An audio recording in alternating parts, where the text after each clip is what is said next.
जय ACT शेतकरी मित्र हो, प्रश्न तुमचे उत्तर आमचे या सदरामध्ये आपलं स्वागत आहे। इब्राहिम शेख यांनी एक प्रश्न विचारलेला आहे की माझी डाळिंबाची 400 झाडांची बाग आहे, 5 महिने फळावर आहे आणि त्याच्यामध्ये तेलकटचं प्रमाण दिसतंय, काय उपाययोजना करावी? मित्र हो, डाळिंब शेतीमध्ये मर, तेल्या आणि सर्वात महत्त्वाचे म्हणजे डाग या 3 समस्यांनी शेतकरी अतिशय ग्रस्त आहेत। याला कारणीभूत नेमॅटोड पण फार मोठ्या प्रमाणामध्ये असतो। आपण जर पाहू शकता तर ज्या ठिकाणी नेमॅटोड असतो त्या ठिकाणी तेल्या असतो, हे त्या दोघांचं सूत्र आहे। पहिली गोष्ट आपण शेतकऱ्यांनी हे जाणून घेतलं पाहिजे की नेमॅटोड का निर्माण होतो। तुमच्या जमिनीमध्ये जेव्हा पीएच वाढतो, ईसी वाढतो आणि ओसी कमी होतो, ओसी म्हणजे ऑर्गॅनिक कार्बन कमी होतो, तेव्हा ऑटोमॅटिकली पीएच आणि ईसी वाढतो। पण ईसी वाढल्याने सलाइनिटी वाढते, आता पाणी खूप दूषित आहे आणि अशा परिस्थितीमध्ये झाडाची मुळे स्ट्रेसमध्ये जातात आणि मग त्याच्यावरती नेमॅटोड ही रोगटमुळे समजून त्याच्यावरती हल्ला करून त्याला नष्ट करण्याचा प्रयत्न करतो। आणि ज्यावेळेस तुमची मुळं बंद पडतात तेव्हा वातावरणामध्ये वाढलेली ह्युमिडिटी आणि टेम्परेचर या दोघांनी मिळून जीवाणूजन्य जो झांतोमोनसचा जो तेलकटचा त्याच्यामध्ये प्रादुर्भाव होतो। अशा परिस्थितीमध्ये शेतकरी त्या रोगाला नष्ट करण्यासाठी पाणी कमी करतात, त्याच्यानंतर तुम्ही वेगवेगळ्या प्रकारचे अँटीबायोटिक्स मारतात आणि त्याद्वारे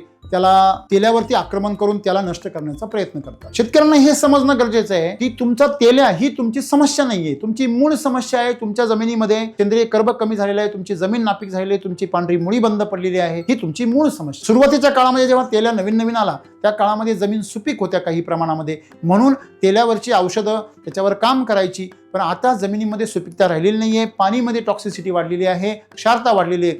अशा परिस्थितीमध्ये ती नापीक जमीन आणि ते क्षारपड पाणी हे तेल्या वाढण्यासाठी अधिक मदतच करतं पण कमी करत नाही। मग अशा परिस्थितीमध्ये तुम्ही जमिनीमध्ये अर्जंट जर एससीटी वैदिकचा जर बेसल डोस भरला, अगदी तुम्ही वरती फवारणी करताना तुम्ही सॉइल चार्जर साधारणतः 30 ते 35 ml per litre, energy booster त्याच्यामध्ये आपल्याला 5 ml आणि हेल्थ फायटर तुम्हाला 5 ml याप्रमाणे, आणि त्याचबरोबर प्लांट फायटर जे आहे ते पण 5 ml, हा जर एकत्रित फवारणी तुम्ही जर कमीत कमी पाण्यामध्ये जर झाडावर केली आणि खालून जर तुम्ही एसिडिटीचा बेसल डोस दिला, किमान तुम्ही सॉइल चार्जर जरी एकरी 10 लिटर जरी सोडलं आणि वरून ही फवारणी घेतली तर तात्काळ त्याचं कंट्रोल होईल। आणि तुम्ही जेव्हा बेसल डोस टाकाल त्याच्याबरोबर LSQ शिलाजित कराल तेव्हा तुमचा तेल्या पूर्णपणे नियंत्रणात येईल। तुमचा थोडासा खर्च होईल, पण या खर्चामध्ये नुसतं तेल्या कंट्रोलमध्ये नाही येणार, या खर्चामध्ये तुमचं उत्पादनाची क्वालिटी आणि उत्पादन जे नुकसान होणार आहे ते पूर्णपणे टळू शकतं।